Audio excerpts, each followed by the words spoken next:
Welcome, welcome. I'm Ophi from the AstroTwins with Tali and our friend and astrological icon, author, and astrologer, Stephen Forrest. So, Stephen is the author of over 15 books and uh, the voice of evolutionary astrology as we know it today, which is a choice centered astrology that we personally love and stand behind. And Stephen's latest book is one we are loving. It's a collected work of his essays called The Endless Sky. And he was awesomely asked us to give him the quote for the front cover, which was such an honor, Stephen. So hello, welcome. Hello. Hello. Thanks for having me. I am looking forward to this because you two are Sagittarian guaranteed fun. And Uh, you are our Capricorn Jupiter sky mate because we all have Jupiter at 11 degrees Capricorn in our charts. Absolutely. Absolutely. The ruler of Sagittarius. So, Exactly, again, in your guaranteed fun. sign. Absolutely. So we have been so lucky to get to know Stephen over the past couple of years personally while working on projects together, including a fun app called Leela with our friend Ricky Williams.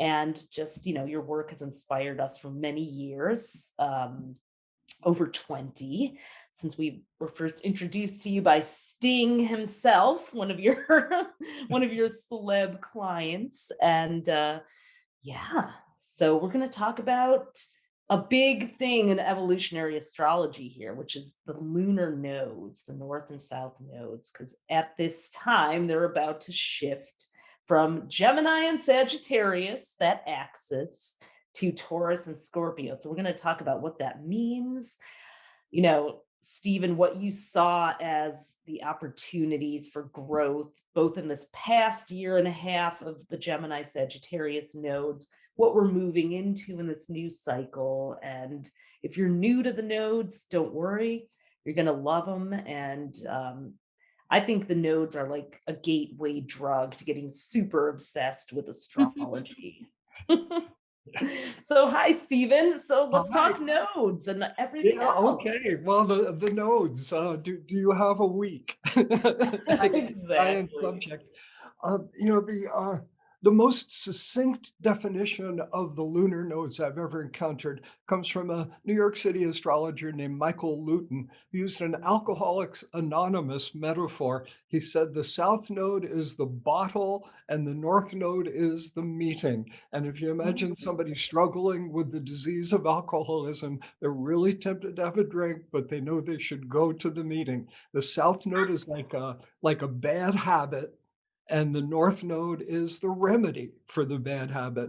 But often we prefer the bad habit to the remedy. So there's Ain't that is such a good description. And here's the good news and the bad news for everyone. You were all born during an 18-month-ish cycle where the North Node and the South Node were at opposite points, opposite signs. They're always at opposite signs. And I think that sort of bottom lines your life journey, your evolutionary journey. Where are you coming from? What is that bottle? And where are you heading? What is the path that you have to go to those meetings, metaphorically speaking, to exactly. learn? What are you here to learn and become and grow into? And where it's so helpful. I mean, what are your nodes, Stephen? Let's talk about ours. And what's the biggest thing you've Actually, learned? South Node in Scorpio and the North Node in Taurus, the very thing that we're currently starting to Oh, experience you're again. gonna have a North Node Right. return, huh? Yeah. Yeah, Well, exactly, Return. exactly. Yeah, Gosh. they of course go retrograde. It's important to understand that we think of Aries, then Taurus, then Gemini, the usual order, but the nodes are always going backwards. So the South Node has been in Sagittarius for a year and a half. Last month in December, it crossed over into Scorpio, kind of going backwards. Exactly. Yes, they travel in the opposite direction as the other zodiac signs because of the speed of the moon and the speed of the earth, and that gap. It's this optical illusion. And So yeah, our nodes are in Cancer, South Node, Capricorn North, and that is so true. Like home is definitely the bottle. I almost spent $700 on a Moroccan hot pink rug for my living room a few minutes ago when I was should have been doing work, and then I realized I hadn't paid my mortgage yet, so I took it out of the cart. But that's the sort of thing that happens, and it's like I can't stop nesting. I can't, it's like to a point of like if I work at home, which I have as many, for the last couple of years, it's like, oh God, I just don't ever want to leave. But the best classes for me are always in the Capricorn, like business classes, coaching seminars, intentionality. It's like those are the meetings that I need to attend. it's so true. I so love what you just said. You're living it, of course, and we all are. There's no exit from that. But the at the North Node, we tend to be dumb as dirt. I know that sounds awfully negative, Mhm. but the question is the beginning of wisdom. It takes a certain humility. The South Node, there's some good stuff in it, and it's got momentum. But North Node will make the dumbest mistakes. And what I'm so appreciating is how you with your practical Capricorn North Node, it's like I bought this hot pink Moroccan carpet, but oops, oh wait a minute, don't I have to pay mortgage this month? Duh.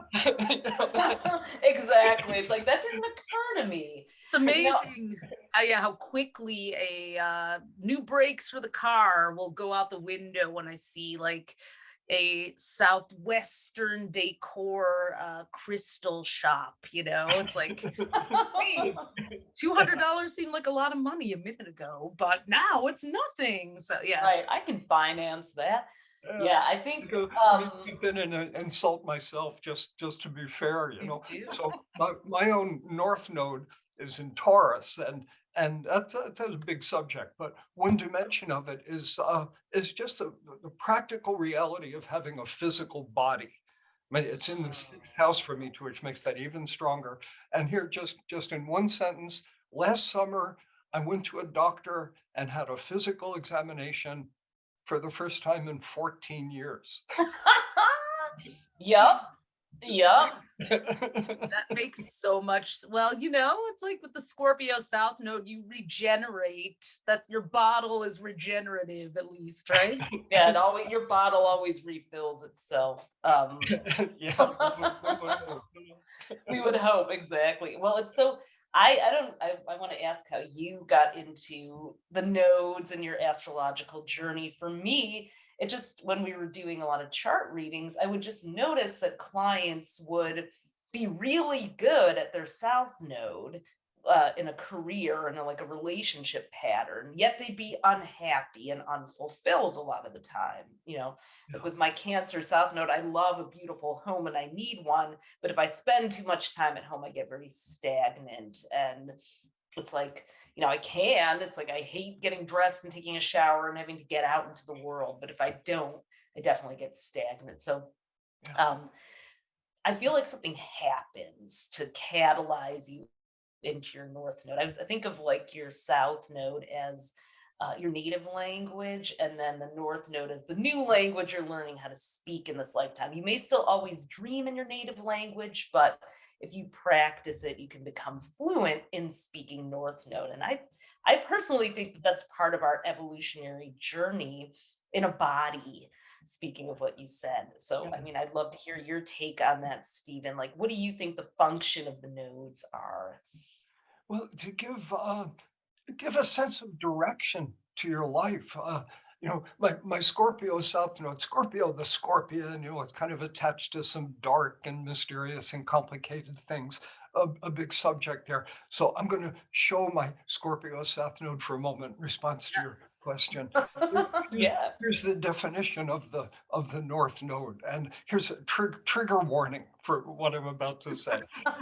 Is everybody ready? Yep. If there are children in the room, send them away. You. Here's how I define the North Node. You're lying on your deathbed and you have a good feeling about the whole thing. that you're ready to die, not out of despair, but out of a sense that, I got it. I did what I was born to do. There's Mm. no greater victory than that moment of death, that moment of just in your face truth. When, it's like my life was a success or my life was a failure. I blew it or I got it. I mean, the stakes don't get higher than that. And that's what the nodes are about. So you can bring the kids back into the room now. Scorpio death topics always. Well, Yep, exactly. Exactly. that brings up reincarnation, but it's funny. I was listening to a podcast between Amy Porterfield, who's an online marketing expert, and Donald Miller. These are two of my Capricorn North go-to people that I learn about things Yeah. like marketing from, things that a Cancer South Node is not born learning. And apparently I believe he has a Capricorn North Node too. He reads his own eulogy almost every day to him aloud, so that he's created it as though he's looking back from the moment of death and having lived a life well. So I was literally listening to that this morning in the shower, because that's how I get that's how I hack my Cancer South Node. I have to listen to a business podcast to get myself into the shower to face the world. So astrological hacks. I love it. And how writing one's own eulogy, that's so great. I mean, I wouldn't trust anybody else to write mine. They might say something No, bad. you wouldn't. Not with the Scorpio South Node. Yeah, trust no one. Yeah. Exactly. Well, let's talk about reincarnation then. So let's Yeah. say you did fuck up this life, mute it for the kids here, and you are on your deathbed, and you're like, I didn't.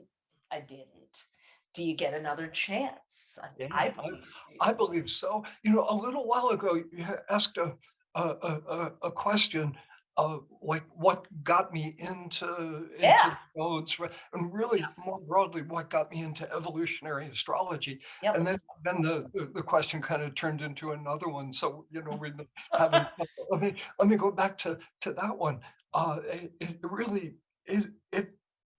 I wrestled with a question, like not what does a birth chart mean? Any astrologer will attempt to answer that. Some do a better job than others.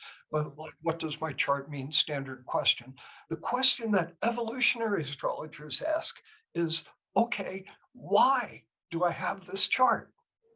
Not what does it mean, but why? Why am I constantly confronted with these kinds of relationships, these kinds of mission opportunities, these inner experiences? What is once we see that astrology works, there's only two ways to make sense of it. One, the universe is completely pointless and random, and the roulette wheel stopped at a certain minute, and that's your chart. And after a while, your batteries run down. That's logical. I don't believe it. Mm. Or something made you have your chart. There's a purpose in it. And the purpose, the cause, I should say, would have to happen before you had the chart. Your chart is an effect. So, what caused it? This doesn't prove reincarnation, but it gets along with reincarnation like a beer gets along with a shot of whiskey. Those two things really work together. They really do. Alcohol will be a theme of this broadcast with the Scorpio South Node, with water South Node. Yeah. I love that. I love that. Yeah. Yeah. So why do I have this chart? I mean, that's kind of what launched us into astrology in the first place. Because we would read our Sagittarius horoscope, and then when Ophi's boyfriend gave us a gift of our 21st birthday, because I sure as heck read that chart too. It was like a pre-printed booklet, 30-page type thing, probably from Solar Fire. And it was we learned that we had Mercury, Moon, Venus, and Mars in Scorpio. And it was like, wow, it was like, of course, what does that mean was the first thing, but we devoured that quickly. And then it was like, well, what are we supposed to do here? Why, why do we have all this Scorpio? And it really, illuminate, we were in art school at the time, and we've always been very sensitive to color. I see the sun is making me look like a 1970s film right now. I know, it's pretty cool. And Yeah. I don't even want to change it because I kind of like this soft. Yeah, like that purple haze there, Yeah, maybe there's some. fellow Sagittarius. Speaking of reincarnation in Scorpio, maybe there's some guides joining us. I'd like to always make Jimi Hendrix, is that you? Uh, He is from Seattle, so yeah. But that whole idea of kind of why do I have that chart and the inquiry it takes you on? Well, I mean, not to bring religion into it, but why not? Do you identify as a Buddhist yourself, or I do. I grew up in churches, Protestant churches, and I had a good church experience. It was community and love, and any metaphor for the divine works for me. But as I got a degree in religion, University of North Carolina. That was my major. I didn't know that. Yeah, it's just like, what is the meaning of life? Just seemed like the most practical question I could possibly ask. And I've been very drawn to Buddhism. I like the intellectual rigor of it. I like the inclusion of reincarnation, although there is plenty of reincarnation in the Bible. That doesn't get talked about much, but it's a big yeah. subject. Our Yeah. mother is a rabbi, and she's always finding mystical and astrological references and telling us about Excellent. them. So the mysticism gets buried, but it's there. I mean, it Yeah, always has absolutely. been. Is she a Kabbalist? No, she's No. not really. She's a reform rabbi. So, Ah, but she's open to all of that, which is cool. She's a Leo. And So, Ophi has done some Kabbalah studies. yeah. That's how Cool. she gets the good Jewish daughter points, Right, You don't yeah. have them, right? Holly wants to be the bad Jewish daughter, and she plays that. But it is fascinating that the Kabbalah uses the nodes as part of their astrology too, and they call the North Node the tikkun, or your correction or adjustment, which is Yeah, very so, interesting. Yeah. yeah, I didn't even know that. I've never studied the Kabbalah. I guess I've been Oh, have instinctive respect for it, but I'm so afraid that if I start, I'll never escape. well, I think there's like 26 books. I've dabbled, I've done pop Kabbalah, I'll Yeah, say, but it's got some really cool principles. And yeah, the astrology piece, the North Node figures in prominently to it. And yeah, so beautiful. they consider it your adjustment or correction, almost like a chiropractor would adjust your spine to Yeah, your North Node. It's what you're meant to be, but you need to be steered there. And it does speak heavily of reincarnation. See, what you said about like when you ask, why do I have this chart? I felt like the answers came to me very quickly when I started asking that. It was like when I discovered all the Scorpio in my chart, I was like, well, that explains why I was doing a fourth grade research project on the Salem witch trials, or I was out had a Ouija board that we played with our friends and told ghost stories and loved all these things about, paranormal and parapsychology books as kids. yeah, Lois Duncan, if anyone read her books out there, was um, about beautiful. girls with superpowers. So yeah, I think the chart, I love what you're saying, and it's such a more interesting conversation with Yeah, people, right? It becomes a dialogue instead of you telling them who they are and them evaluating whether you're right or wrong. Like, who wants that job as an astrologer? How boring. yeah, exactly. More I love how, and just reflecting on what you're saying here with the scorpionic interests that yeah. you catalog, but you also said it in a very Sagittarian way, which is, I'm interested in this and I'm interested in that. And I need to have that experience and this experience. And so, it's a serious point that I'm making, because the what separates the amateurs from the professionals, in the field of astrology, is the ability to integrate, the ability to tie things together. And so having that Sagittarian enthusiasm and urge to gather wide experience, but experience is too wide to gather all of it. So maybe some scorpionic experience. Now I know you have some Capricorn. And so let's not just take the 101 course and everything. Let's look at 102. Let's look at 103. We're into astrology. Let's become famous astrologers that touch the lives of millions of people. It will be hard. oh boy, that would be hard. Let's do it. See, and that's Capricorn. I'm cartooning it, but it's like those three major factors all coming together integratively and producing your individuality. So one more line, we talk about how every snowflake is different from every other snowflake. Well, and all humans are different from each other. Yeah, but snowflakes, actually, if you look at them, they look pretty much alike. Yeah. And we humans we're all built out of the same stuff, the same few little astrological words, 12 signs, 10 planets, depending on how you count them. There's not that much language in astrology, but the ability to arrange it in an effectively infinite variety of ways accounts for why each person's chart is different. What I just yacked about, with you bringing Sagittarius and Scorpio and Capricorn together, if we took out the Capricorn and put in Gemini or put in Pisces, it'd be a very different mixture. So different. Yeah, And absolutely. that's what's so amazing about why it's such an why there's an endless sky and an endless study. I mean, yeah, why don't you talk? It would be great to hear you talk a little bit about the endless sky, and then maybe we can talk about the current nodal shift for the world. So, but what inspired you to put together the endless sky? Because it's a collection of essays. Yeah. Yeah. It was a very practical thing that inspired me to do it. My partner, Michelle Condos, is a fine artist, and she sort of made her bones in New Orleans, in Louisiana, and she still has a house there.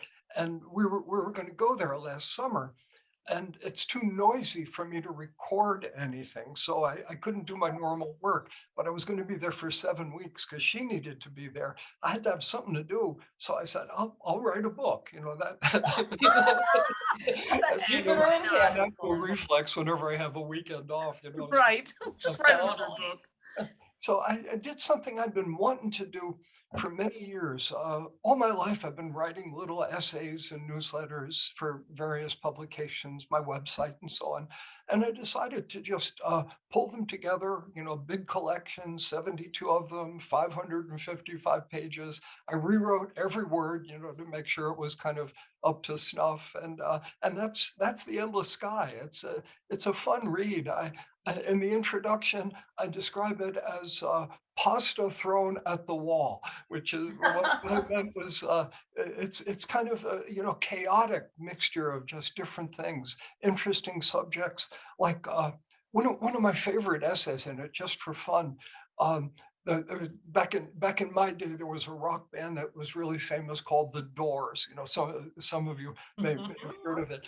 And Jim Morrison, this wonderfully Sagittarian November reprobate 28th. anyways. So he does the rock and roll death. He's like in his late 20s and dies of an overdose in a bathtub.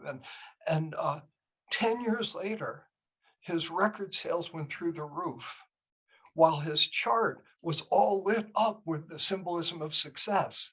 So he, Wow. he was dead, but his chart was still working. And Oh, wow. is that random? And then I decided to test it, and I looked at Vincent van Gogh, the famous painter, the artist, and there was one of his portraits sold for the highest figure of painting it ever sold for in a big auction, like a century after he was dead. And his chart too. Oh, career success, Vincent! You're finally going to make some money.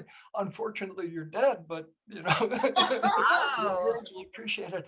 And it's like Wow. when you start thinking about that, it's just absolutely mind-boggling that your chart still works after you're no longer in it. What is that about? And I'm tempted to just say discuss. I mean, that's an essay question, isn't it? Right. That's basically the entire book. I think it's just it's what I love as I'm reading through it is how every chapter provokes this like wormhole of thought and research. I love the one where you were writing about children born in around November of 2015 because Neptune and the South Node were conjunct in Pisces, which is a signature of saints. And Of course, I went down a rabbit hole. I looked up, celebrity birthdays. There were a bunch of little YouTubers, but yeah, Dream Kardashian, the daughter of Rob Kardashian in Black China, might be the next saint for all we know, and give her cousin Yeah. Saint Kardashian a run Family for of the navy. sinners. Yeah. Saints and drunks. It was the title was "When the Saints Come Marching In," of that essay. But it's like Love that. everything in astrology represents a defined spectrum of possibilities. The symbols are not infinitely flexible. It would not be true that they could mean anything or anybody Yeah. can relate to them. That's not true at all. But there's like a range of possibilities, and so you get good Sagittarians and bad Sagittarians, and a lot of shades of gray in between. That's easily observed. But Yeah. then when I was younger astrologer, I started thinking about, well, wait a minute, what if a bad Sagittarian through virtuous aspiration could decide I'd like to be a better Sagittarian and evolve up through that spectrum, sort of step by step. And that's really the heart of evolutionary astrology, that, Yeah. that we all have this high potential and we're capable of reaching it. It takes effort. We've got to wrestle with the traps of the South Node, in order to get to our North Node. And that's often the heart of the matter. That's how we do it. But the sense that, well, think how much smarter you are today than you were 5 years ago. I mean, think how dumb you were 5 years ago. We can all relate to that. And that's evolution. We don't need to think about reincarnation. It works to think about it and just up the scale of time. But basically, evolution is not a philosophy. It's something we observe. We see it happening and we can take responsibility for it and make more effort. And the more effort we make, the more we evolve. And that sounds great, and it is great. But the happier we are, the less messes we make in our life. And so things get better. And astrology can accelerate that process. Healthy astrology can aim you in the right direction. Really, yeah, Great. 5 years ago, I thought a pussy hat and a march on Washington could change the world, and now I realize local voting in local politics and midterm elections and paying attention to what's happening on the ground is every bit as important, which actually is a great Yeah. segue into talking about the nodes that we're just shifting out of the Gemini Yeah. North Node and the Sagittarius South Node. So for those who want to learn about transiting nodes, every 18 and a half months, the nodes will retrograde back through a pair of signs. And so we're just coming out of the Gemini North Node, Sagittarius South Node.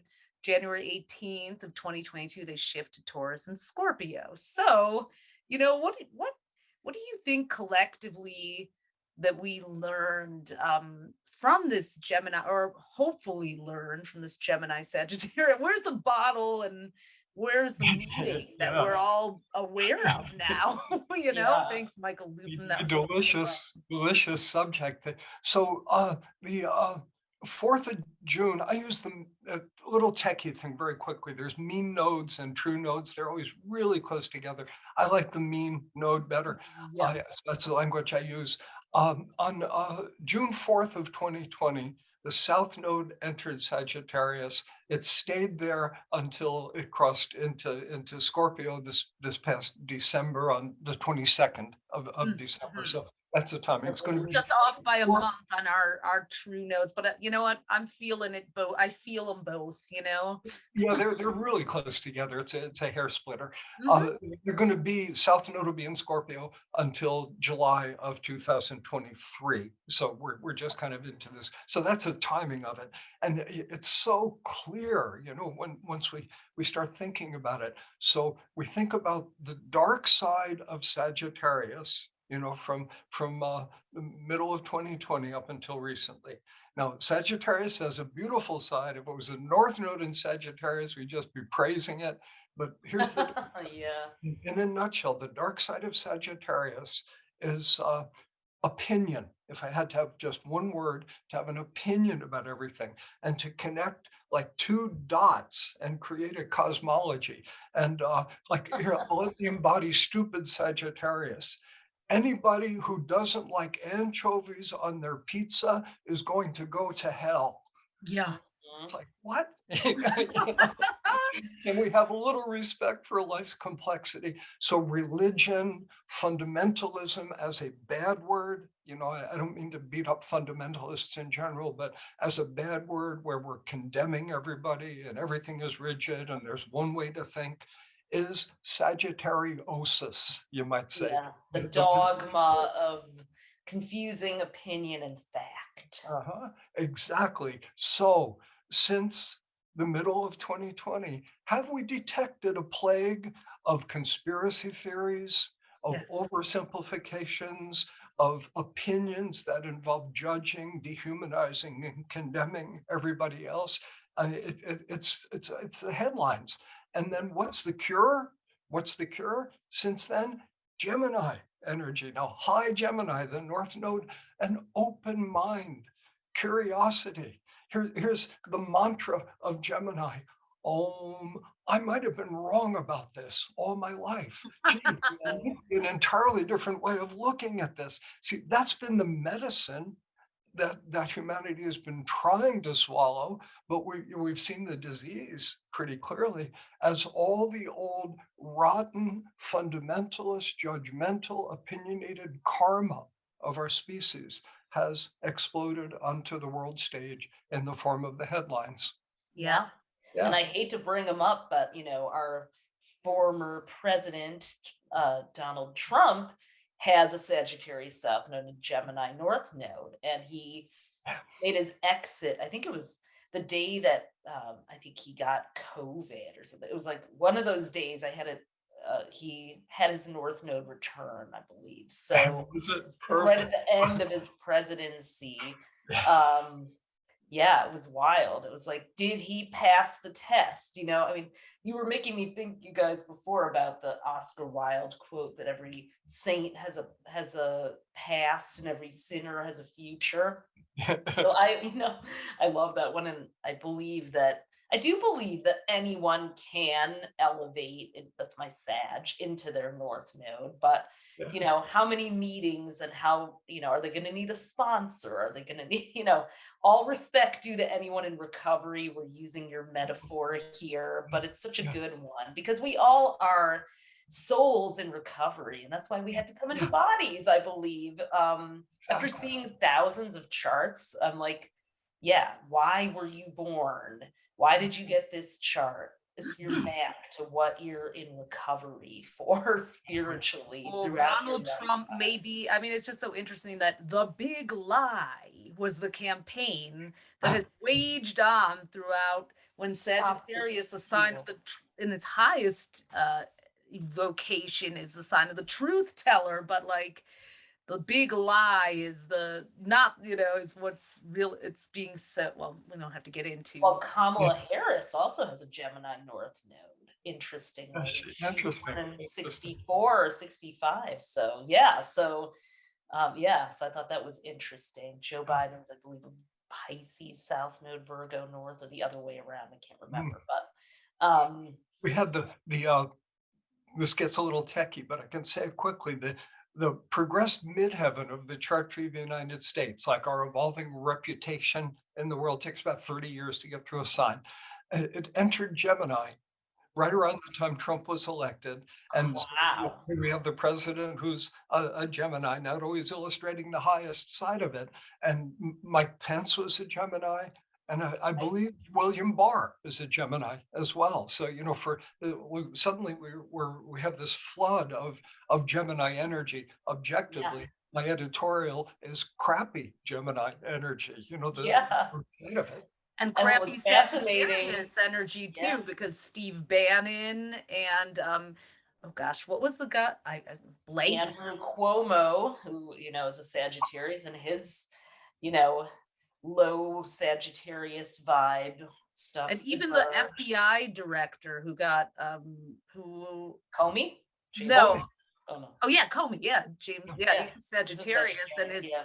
the South Node did not help him one bit, like No. bungled the Well, whole thing. So I yeah. also noticed, not to go too far off on the political tangent, but like when Trump was elected, the South Node was in Capricorn for much of that, and he had all these Capricorns in his administration that like fell like a house of from Anthony Scaramucci to I don't know if Michael Flynn is a Yeah, Capricorn. it's a Capricorn Yeah, six. Yeah. yeah. Jared Kushner, like he was surrounded by Capricorns. It was wild. It was like, Yeah. Interesting. yeah. So, the South Node sign will bring, sort of the swamp creatures out or something. Or Well, something. into the Scorpio. Yeah, absolutely. It's like, eh, imagine again, I have to show my Scorpio South Node here, so Yeah. trigger warning. Please do. Uh, Imagine the consciousness of a person who comes suddenly to the realization that I was abused sexually when I was a child by a trusted adult, maybe by my father, my mother. Mhm. And we just think of that moment when it's like the light bulb lights and it's like, oh my God, you know, the courage it takes to face that kind of intensity and that kind of woundedness is the highest expression of Scorpio. You know, Wow. Scorpio is about honesty with oneself and maybe shared honesty. This is the noble, beautiful side of Scorpio. But we Mm. can't understand Scorpio without recognizing that there is a real darkness in the world, that terrible things happen. People do terrible things to each other. Sometimes, if we bring in reincarnation, we have all presumably experienced awful things. We've probably done awful things. And it's like realizing that you were tortured, let's say in a past life. Oh, ouch, that hurts. Try this though, realizing you were a torturer in a Right. past life. That's Yeah. in a That's lot the of one people don't want to look at. exactly. Who does? Nobody wants to. And okay, well, South Node into Scorpio as of December and running into the summer of 23, collectively for all humanity and the kids who are going to be born, it's like the eruption of this wounded material out of the unconscious mind into the life is happening. So all the accumulated pain of humanity is surfacing. If out of context I say that, people might think, well, that's terrible, that's awful. Can we move on to the next node? But it's like that person who realizes I was abused maybe goes into psychotherapy or some Right. variation on that theme and heals and reclaims their life. There's the high purpose of all of this. Now how do we do it? North Node, once again, which is in Taurus. And when I'm teaching astrology, it's like I always get these questions about Taurus. Wait a minute, I didn't understand Taurus. It's not because it's so complicated, it's because it's so simple. That's the hardest thing about Taurus. And it's like I eat when I'm hungry, I sleep when I'm tired, I live in this present moment. Here's a wise Taurus moment. I'm feeling a little upset, Scorpio stuff surfacing, and I go to somebody I love and I say, I need a hug. I Right. need a hug. Now, why do hugs work? I mean, we know they work. We know they help. Who can really explain it or understand it? It's instinctual. It's Taurus wisdom, the wisdom of the body. I wish I could buy the entire 7 billion population of the earth a massage. You know, Right. bring us, back into the body. I like the Yeah. idea of people breaking bread together. I like the idea of people patting a cat or a dog. I like the idea of people spending time in nature by running water out in the desert, but watching the tide come in and go out again. These are all Taurus things that slow us down, calm us down. These are the skillful means. These are the remedies that we need to apply as individuals. And I hope we see all humanity applying them as we soothe the ancient wounds. Oh, Yeah, that's beautiful. That's That's the kind of With that poetry poetry, I love that's in it. your book and your newsletters. I encourage everyone to go to forrestastrology.com and sign up for Stephen's newsletters, because they're always like this little jewel that comes in my email of wisdom and insight. But I love the way, Martin Luther King was also a Scorpio South Node, and he always had such a great way of just saying, I find the wisest people, and I consider you one of them, Stephen, are accepting of all of the darkness and the light of life, And yes. I think that was a Martin Luther King quote about only light can drive out darkness or something Yeah. like that. And he had so Yeah. many quotes about love and hate, and love being the only force that can turn an enemy into a friend. It's like, if Yeah. you don't know the depths of Scorpio, you know, and don't know that you are capable of scorpionic acts, like you said, then you cannot, you know, be peacefully in your embodied, which is what Taurus is about. Like, yes, we are all spiritual beings having a human experience, but I think during this next year and a half of Taurus North Node, we're going to have to look at the human experience part a little more, some of us. And then Yes. other people, and maybe, and then maybe other people are going to have to look at the spiritual experience that they've pushed down, maybe because they've only been introduced to it through controlling religious experiences, or the use of it to dominate and drive out their opinions and freedom. And we have a real opportunity collectively to balance the spiritual and the material during this new uh nodal time. So Yeah, exactly, exactly. And then within it, there'll be other cycles. Like I appreciate a moment ago you plugged my newsletter, and yeah. so allow me to jump off that just very quickly. First, it's free. I always like to emphasize that. It's Yeah. Forrest Astrology, 2hoursandforest.com, and you can just click and see it. But the current one, the one that'll be up all January, is about the fact that presently the planet Venus in Capricorn is retrograde. It went retrograde with December December 18th, 19th. I think Yeah. it was, and stays retrograde until the end of January 29th or something like Mhm. that.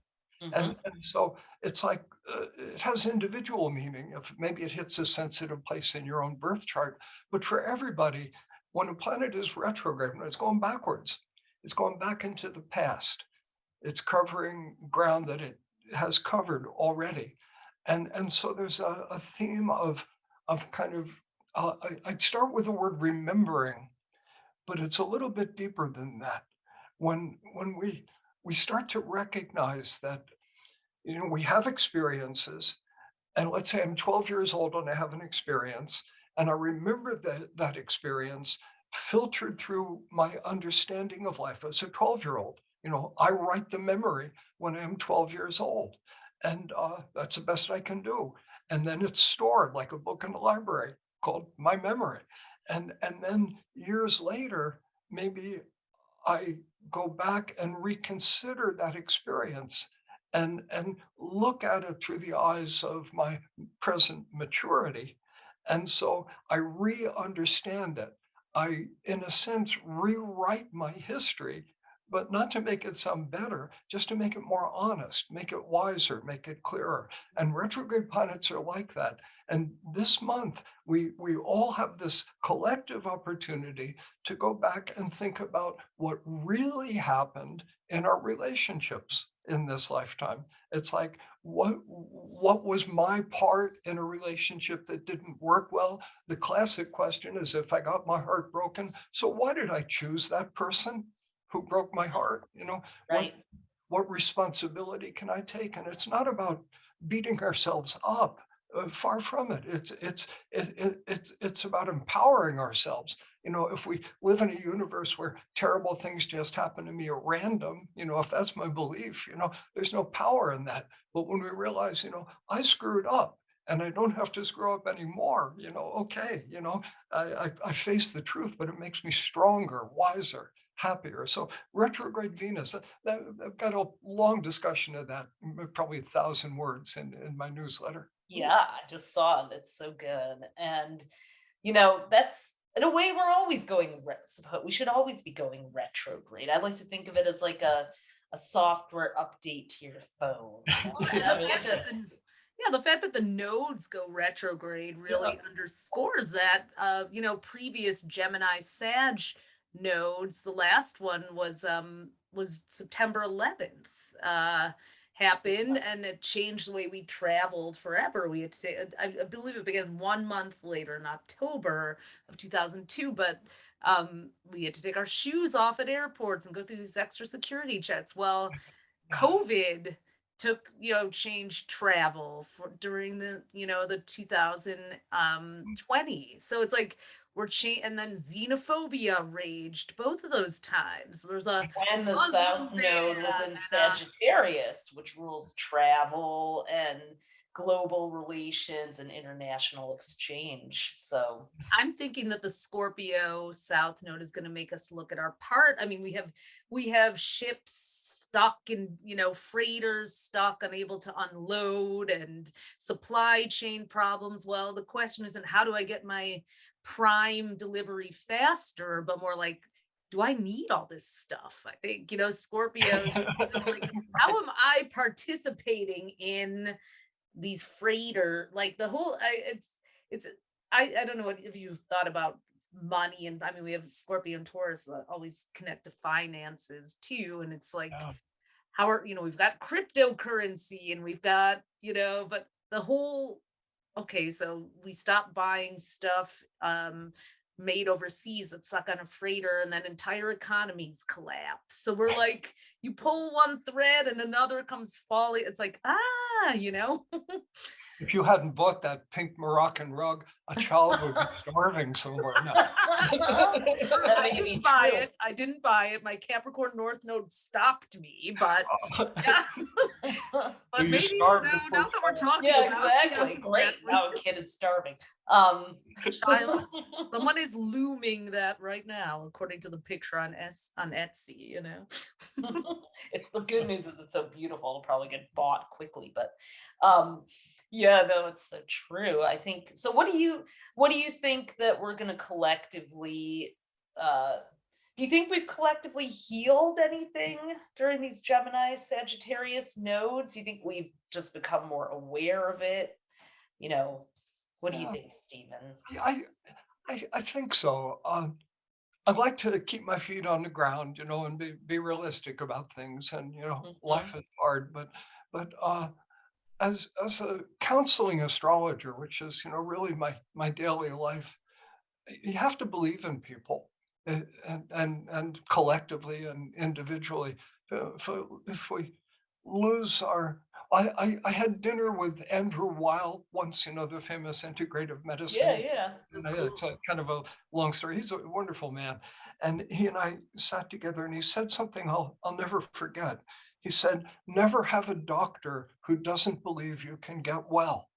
And Ah, like, thank you, Andrew Weil, and Yeah. never have an astrologer who thinks you're doomed because you're a Virgo, or doomed because you're a Scorpio, or doomed because you have Saturn in the house of marriage. Never trust Exactly. such an astrologer with your life. And so, on that foundation, I do think humanity has been led to realize we need a little more Gemini. We need some openness to questions, that there are multiple ways of looking at things. And we still have the loudmouth dogmatic people. I mean, they get the headlines and all of this, but I think we've had a pretty serious wake-up call about the dark side of rigid opinions and judgmentalness. And even though the people who illustrate the worst of Sagittarius are all over the headlines, I think the mainstream of people have come to realize, well, life is really complicated, and there's much that we need to learn, and I don't know everything. Yeah, Yeah. I agree. that getting us back to that Gemini beginner's mind idea of Yes. like, well, you Yeah, could look at it this way, but you could also look at it this way. Like the fact exactly. that we've even maybe, the nodal periods help crack the window, a little sliver of that light in, even if Yeah, then they leave it in our hands and move on to the next one. So, exactly. I It's yeah. time. So, going from Gemini to Taurus, it's maybe, all right, now we have these ideas and insights. How do we translate into the day-to-day life? How do we actually put it into practice and Yeah. simplify it as Tauruses? How do we use this new information to shape the way we Uh, live? I I wonder was if just we'll reading. I wonder if we'll start tuning into our bodies and having more kinesthetic wisdom and going, let me take a breath. How does that feel to me? As opposed to just like, what do I think about it? You know? One one very direct piece of that, I think you're really onto something important here. But think of where we are collectively now in terms of COVID, in terms of Omicron. Obviously, is overtly it's kind of scary and all of that. But try this. I think there's a dawning realization collectively that various viruses seem to be part of our life now. This is the new normal. And, you bring up vaccination, and really most people seem pretty open to it. You got a vocal minority. But we're also realizing that vaccination alone probably isn't going to do it. And Mhm. that, uh, taking personal responsibility for your own health, strengthening your immune system, paying attention to how you feel, all of these things. These are all very Taurus, very simple. It's like Yeah. I wake up on a Tuesday and I don't feel good. Okay, don't go to work. You might kill somebody. Take your Right. temperature. You got a fever, stay home. So mindfulness about the body, we already see it happening, and Yeah. it's since December, Yeah. just recently. And this is going to gather momentum over the next 18 months. I saw something, yeah, totally. I saw something fascinating this morning. There's an article about Adam Newman, the guy who created WeWork, and he is Of an course. Israeli who grew up on a kibbutz, the collect communal living settlement. So I was thinking about him. He's a Taurus sun, and then did I say something else? And then Mark Zuckerberg, who's also a Taurus sun, who I believe is Gemini Sag nodes as well. Um, and, here's Mark Zuckerberg wanting to create this metaverse where our entire lives exist in this virtual space. No, thank you. Shocking that a Taurus would do that, but he does have a Scorpio moon. But then Adam Newman apparently has been quietly buying up all these buildings and getting ready to create all these sort of apartment community living things where to reflect, millennials who are now parents and leaving cities and like creating the 3D version of what I think is the metaverse, where there's a Wow. space where all your needs are met. I was like, how interesting that two Tauruses are like during the North Node period, which was about community and neighborhoods, have been creating these, you know, simulated realities where you never have to leave the borders of a space. And I thought that's such a Scorpio Taurus nodal experiment. I wonder how that's going to Much. go. Really, Yeah. and kind of a return to something tribal, which feels very Taurus, Yep. instinctive. And Bunch the of people Scorpio sleeping in a pile. safety of like, don't leave you can have everything within these prison walls or whatever. And People live people in you want to hug. right, exactly. So I'm It's like, And hug. Yeah. right. And then we'll get the Aries North Node, and everyone will be like, get me out of this we live prison or something, I don't know. So I don't know. What were But you it's gonna say, Stephen? Oh yeah. Let me throw in that we're talking a lot about Taurus because of the North Node, moving there. But we've also, since 2018, had the planet Uranus in Taurus, and Mhm. that's complicating things a lot. That's a big deal because Uranus takes 84 years to get around the chart through all 12 signs. So it'll spend like something like 7 years typically in each sign. It's gonna stay in Taurus until April of 26. It'll finally be over. Now, Taurus deals with a lot of things, but Well, one of them is money, just the very practical basis of survival. I say money. Money is very popular, as you've probably noticed. Everybody and the reason is that money buys food and shelter, it buys other things, but the primal drive is very, very animal based, very instinctual. We need food and we need, some shelter from the elements, and money is the metaphor for that. And so Uranus, always about radical change. It's about revolution. It's about the unexpected.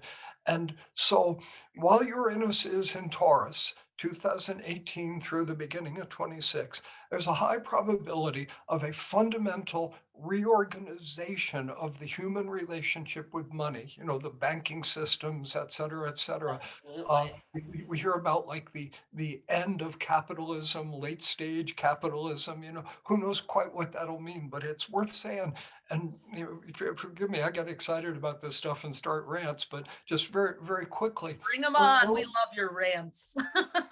well, here, let me give you a little mini rant, a little proof of the pudding for what I've just been saying. Back in, I don't have the exact dates in my head. I think it's like 1603 or something, like 400 years ago. We had Uranus and Taurus, and the Dutch East India Company was founded. And you probably read about it in school. Here's why that's important. That was the first corporation.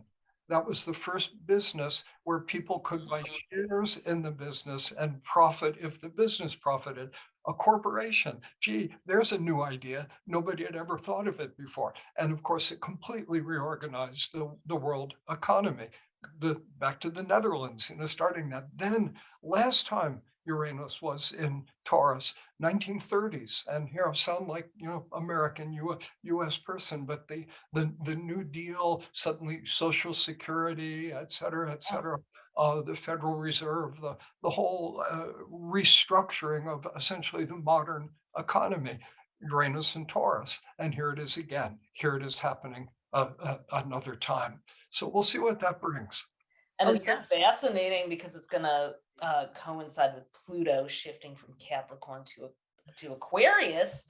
And the last time that happened, we got the US dollar in the 1780s. So 1781, I think. I'm not or 80. So, you know, there was a inflation of the continental was the currency in the colonies, and it was overprinted, and they needed a new currency because of that. So here now we have Uranus, which is technology, and Taurus, and now we have Bitcoin and cryptocurrency being taken seriously by people who, had dismissed it even last year. So Yeah. we definitely are seeing that. And with these Taurus Scorpio nodes being the kind of related, the big money signs, then I hope that not only is there a financial revolution, but also, like what you said, food and shelter. It's like the cost of living is almost impossible for the average American to even meet, Yeah. you know? Yes. Yes. And I mean, Food there's, and housing security are really huge. I mean, yeah, homelessness has gone through the roof, especially on the West Coast where I am. It's like, Yeah. will these nodes help us come up with a way to provide? Will there become a universal basic income? Will we be able to provide for people in this so-called richest nation in the world, Yeah. will we Exactly. all be camping for the next 4 years? I don't know, Uh-huh. Uh-huh. Uh-huh. Uh-huh. Yeah, And, I mean, there's plenty of money. There's plenty of resources. It's maldistribution of them that creates the people sleeping on the streets and so on. And almost everybody seems to know that. So how do we make the change? I think I'm that's a pretty optimistic. nodal challenge coming up in the next year and a half, don't you? Yeah, exactly, exactly. I think there will be more consciousness of this. And so fundamental to Taurus. Remember, Taurus is the answer. Taurus is the remedy for the scorpionic stuff. And Scorpio, can one of the things it embraces is fear.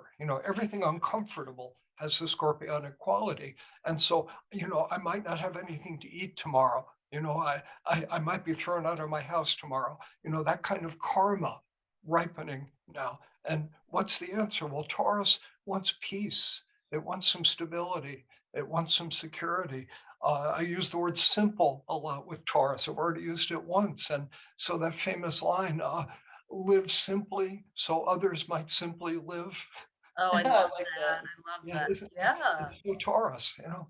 What Yeah. is would you speak a little bit to the shadow of Scorpio, that may occur? So, just Mhm. what do you Yeah, think is exactly. happening Well, for one thing, I just referred to fear and there? the idea that when people are afraid, they'll often make really bad decisions, in desperation, and half of what we're afraid of never happens. Is a pretty good rule of thumb. But here we have a lot of fear kind of crystallizing in the collective now, Scorpio South Node. And that fear, its true origin lies in terrible things that actually did happen in the past, in prior lifetimes. And so if I say, oh, don't be afraid, you're being silly, it's like, no, actually, what I'm experiencing is Nazis knocking on my door, for Right. example, or Attila the Hun burning the village. I don't remember it that way, but that Yeah. fear was real. And somebody saying, "Hey, relax." It's wait a minute. It's Attila the frigging Hun. I'm not going to relax, and yet strip it of the understanding, and we just have the emotion. South node of the moon, the heart. The Mhm. moon is emotional fundamentally. So fear-based decisions, that tend to be self-destructive or other destructive. I think we'll see a fair amount of that. Uh, there was a song by a guy in my generation, Randy Newman, who is leaving his wife and his child, and it's a very confessional, very scorpionic song. And the chorus is, "I just want you to hurt like I do." Mm, Mm.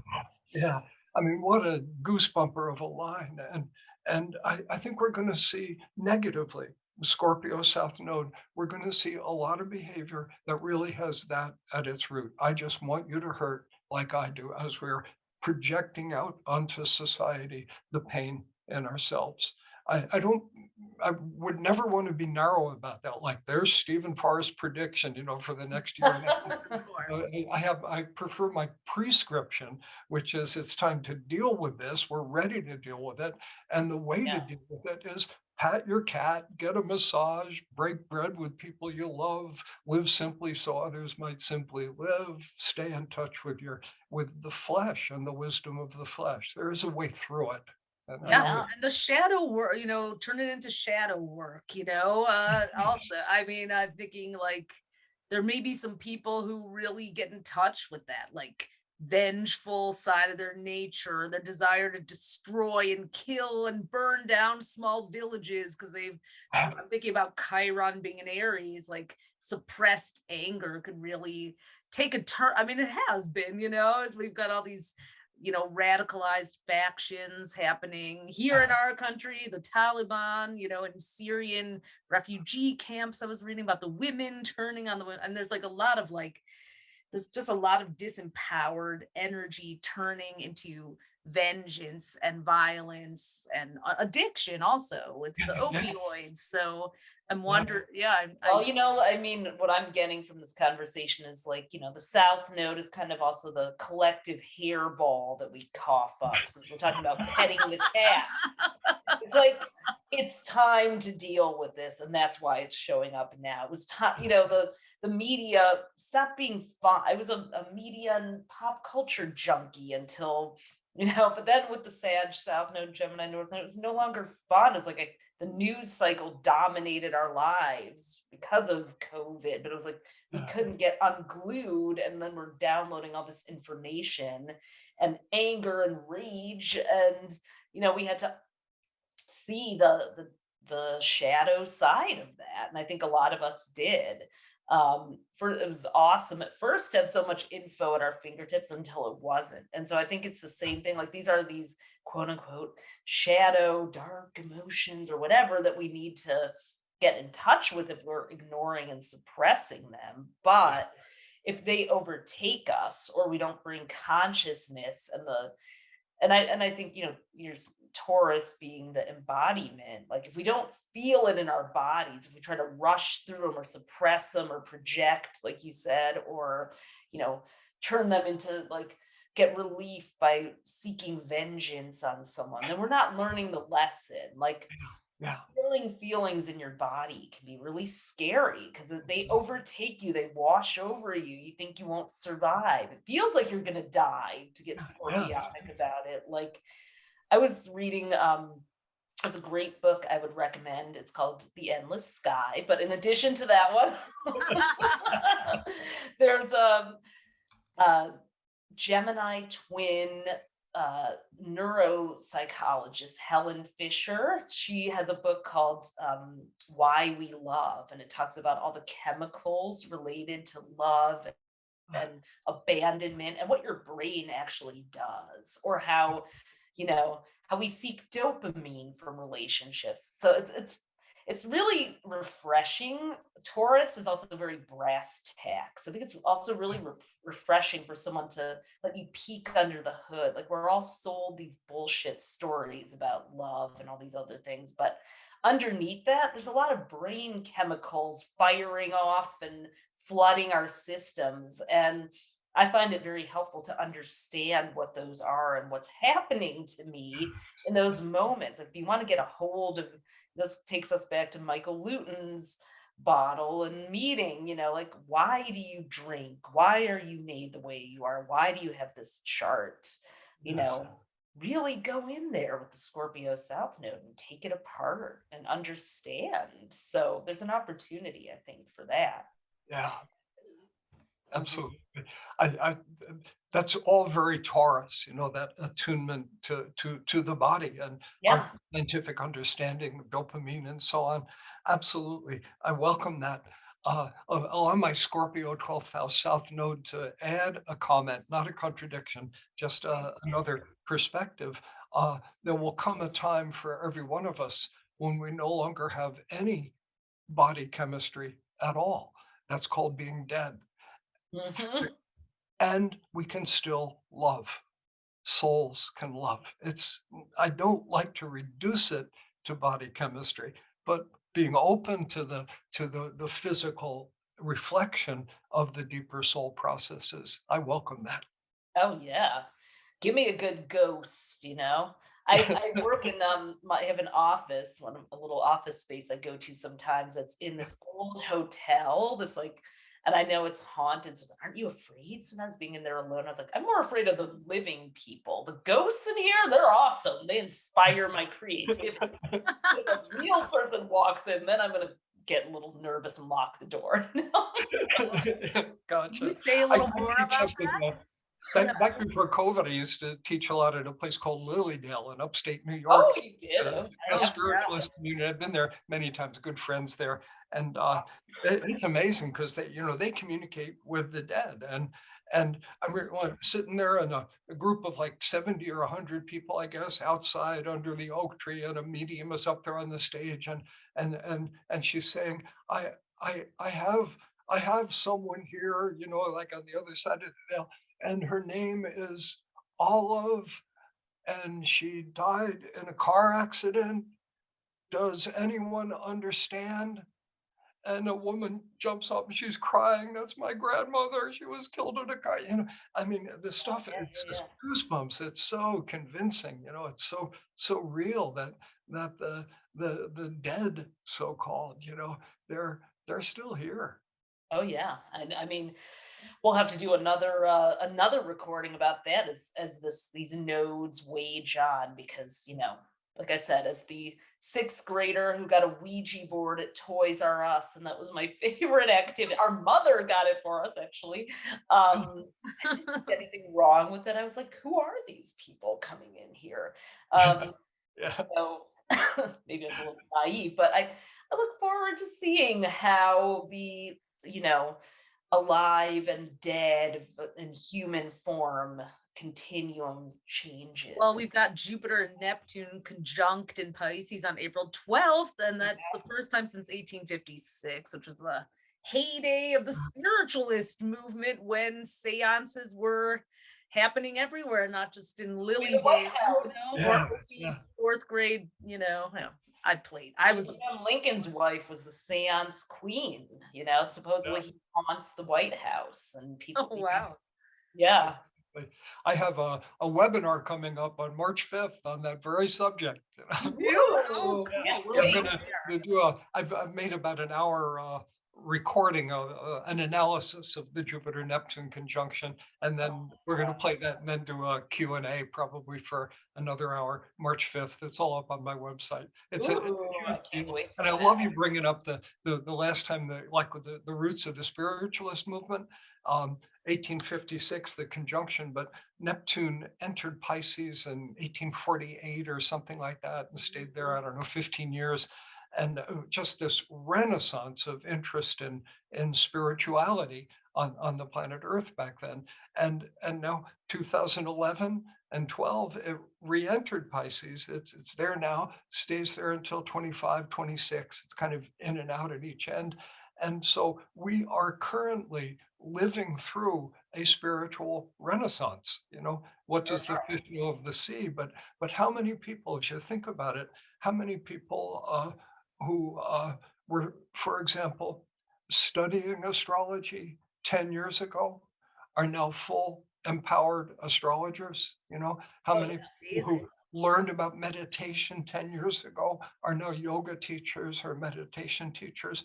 We see this empowerment of so many people. I'm not talking about the famous ones. I'm talking about the folks in their communities who have now become lighthouses, whose flowers have opened spiritually. I'm Yeah. so grateful to them. It's so beautiful to live through this time. And so yeah, I mean, it's gonna be interesting to see how the Scorpio South Node plays well with that too, with the water element and just even Well, I think we'll start talking about this. You know, Taurus is that three. I talk about the five, the 5D and the 3D is something one of my friends who's a tantric teacher has been talking about a lot. And, the 3D being our mundane, everyday five senses reality, and the 5D being that ephemeral. We also talk about the Greeks had two time zones, Chronos and Kairos. Kairos was that timeless time, limitless time, which is very Scorpio, and Chronos was very measured, chronological Taurus. So, we talk about those two time zones a lot and going back and forth between them and how they're two realities. So I think we're gonna experience more of that spirit time and earth time or whatever you want to call it. So I personally am looking forward to seeing more of a blend between the two in our culture. So I Mhm. hope that's one of the outcomes of this new lunar node phase. So, That's yeah, yeah. I think you summed it up perfectly by with the quote, live simply so others can simply live. I mean, Uh, truly, truly says it all. Well, this has been awesome. Everyone, check out The Endless Sky, Stephen's new book. You kind of described it as going out to coffee and talking about astrology, but I think it's like reading a chapter and then inviting your friends over for a full-on salon style discussion because there's so much. I think this is the best book club book out there actually for the astrologically obsessed because every chapter is just like, whew, oh yeah, what do you think about that? Let me go look at that date and the chart, So thank you for writing this. Thanks for putting this together. And I can't believe you rewrote every word, but as Now Jupiter that we've gotten to know you, I can. Capricorn, yeah. Yeah, And the work never ends. And yeah, before I forget, I want to put in a shameless plug please for do. my thank you for my school.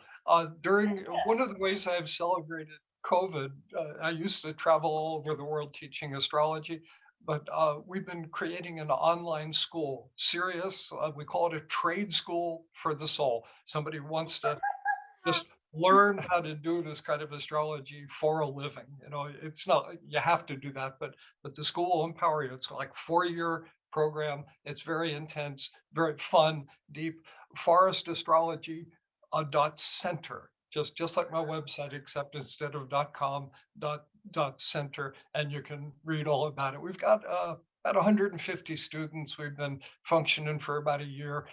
It's successful. We haven't advertised it very much because we're kind of afraid to. We needed to establish it first. It's pretty technological, but now we're ready to sort of announce it. So there I go. Oh, are you working with the awesome Virgo Scorpio moon, Tony Howard, on that? Oh, no, no, actually, Tony does something uh, somewhat parallel. He has Astrology Oh, University. he has Astrology University, Yeah, right? He has yeah. a lot of your And classes a on there. bunch of different astrologers. It's more of a university because it embraces a lot of different kinds of astrology. My school is like teaching Stephen Forrest's method of evolutionary astrology, like a beeline to mastery of that field. And Well, it so might be your 151st student, so I'll be I would logging love in that. there.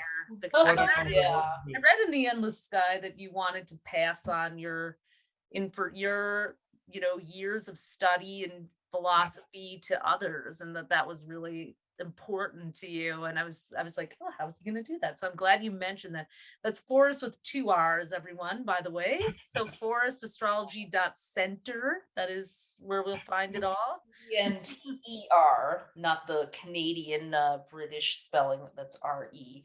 Yeah, no, that's great. I mean, that's and I want to just thank you again because we didn't mean to be astrologers in our lives. We went to art school, but we found it along the way, or it found us. And you know, as Sagittarians who love the idea of endless possibilities, astrology opened that door. But along the way, we found astrologers that were doomsday or deterministic, and it just it takes something so empowering and makes it disempowering. So just thank you for championing evolutionary astrology and your method and making something, showing that astrology is loaded with free will. I'd like to say it's a tool, not a rule.